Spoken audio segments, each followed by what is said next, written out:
The echoes of my last strike, the widespread anxiety I had sown in the central harmonious settlement, had faded, reharmonized by the relentless effort of the syndicate of weavers.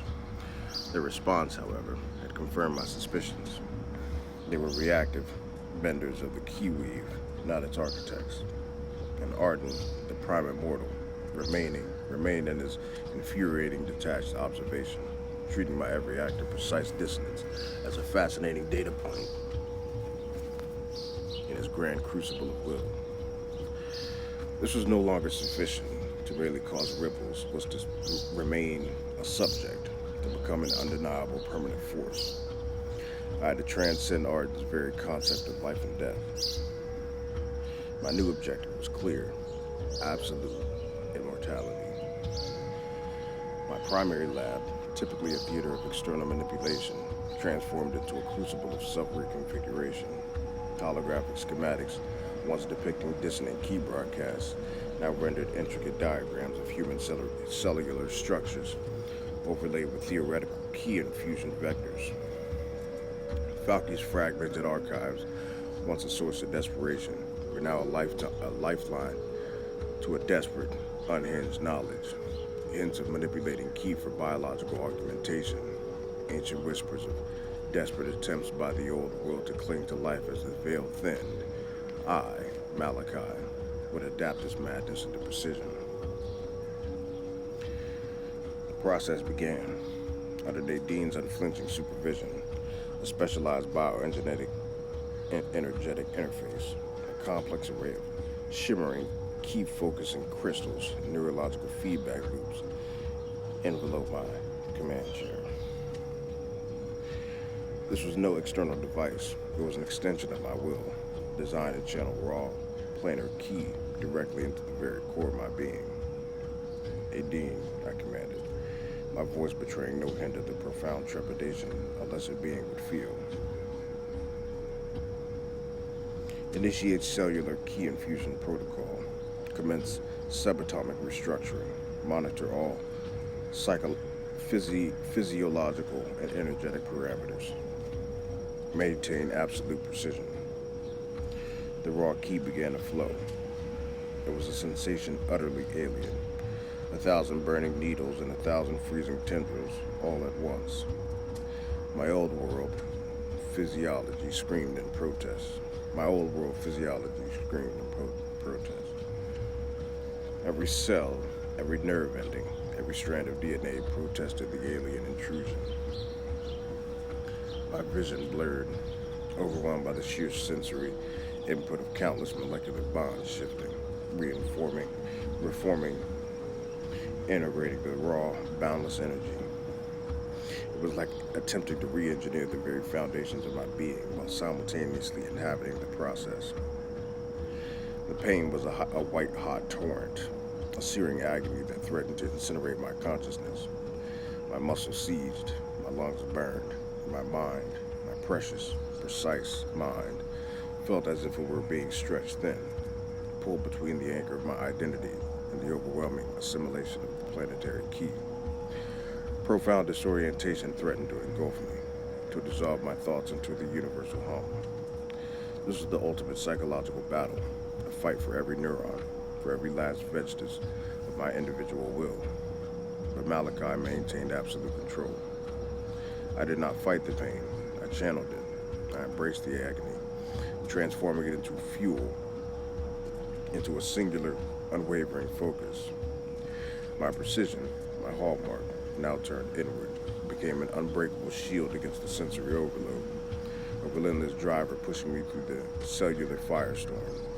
Every tremor, every surge of nausea, every flicker of doubt was processed, analyzed, and integrated into the very essence of my transformation. This was not just about survival, it was about mastery. It was about proving that my will could defy not only the limits of the human body, but the very laws of the planar world's natural order. This agony was merely a necessary crucible. As the infusion continued, my key signature flared, sending profound localized disturbances rippling outward from my redoubt. This was not the contained dissonance of a distant broadcast. This was a direct, self-directed transformation on a fundamental level. an unprecedented violation of the planar world's natural cycles of life, death, and energetic flow. Far beyond my mountain fortress, the syndicate of weavers reacted with an intensity I had not yet witnessed. Their probes, previously investigative, now became urgent, almost frantic. Their collective consciousness resonated with alarm. They registered the massive, volatile key signature emanating directly from my stronghold, recognizing it as something entirely new. This was not external discord. This was a sentient being attempting to fundamentally warp its own nature, a defiance of the planar world's inherent design. Their probes became a cascade of surging energy, attempting to decipher the nature of this unprecedented anomaly, to understand the raw, volatile power surging within my redoubt. They tried to categorize it, to interpret it, to perhaps subtly reharmonize it. But this was beyond their collective experience. Arden's gaze intensified further. His pervasive awareness, already a constant presence, now became a focused beam of analytical contemplation. The subtle pressure I felt against my mental shields shifted. This was no longer mere detached observation of external acts of dissonance. This was a profound, concentrated study of a radical, self-imposed shift in my very nature. My defiance of his harmony had elevated from a nuisance to a direct challenge to the very essence of planar life. He was witnessing a sentient being attempting to shed the natural limitations he had imposed, to usurp the cycles he maintained. The stakes for Arden's crucible of will experiment had just risen immeasurably. Amidst the internal firestorm, my mind remained clear, my thoughts cutting through the agony with surgical precision. I was shedding the fragile, mortal coil that had once confined me. I was becoming something new, something that could not be merely studied, reharmonized, or integrated. You observed, primal mortal. My thoughts echoed, a silent defiance.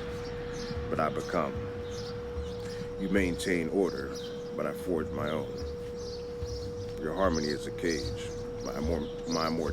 My immortality will be the key.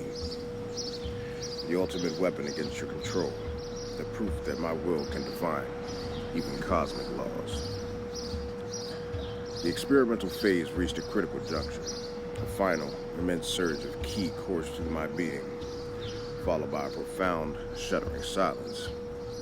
The pain receded, replaced by an intoxicating sense of raw power, a connection to the planar world far deeper than any mere observation.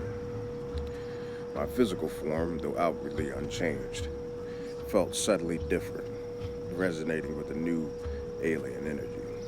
I was not yet fully immortal, but I had fundamentally altered my being, integrating ki at a profound cellular level. I stood in my lab, the bioenergetic interface detaching from my body, its crystals now humming with residual power.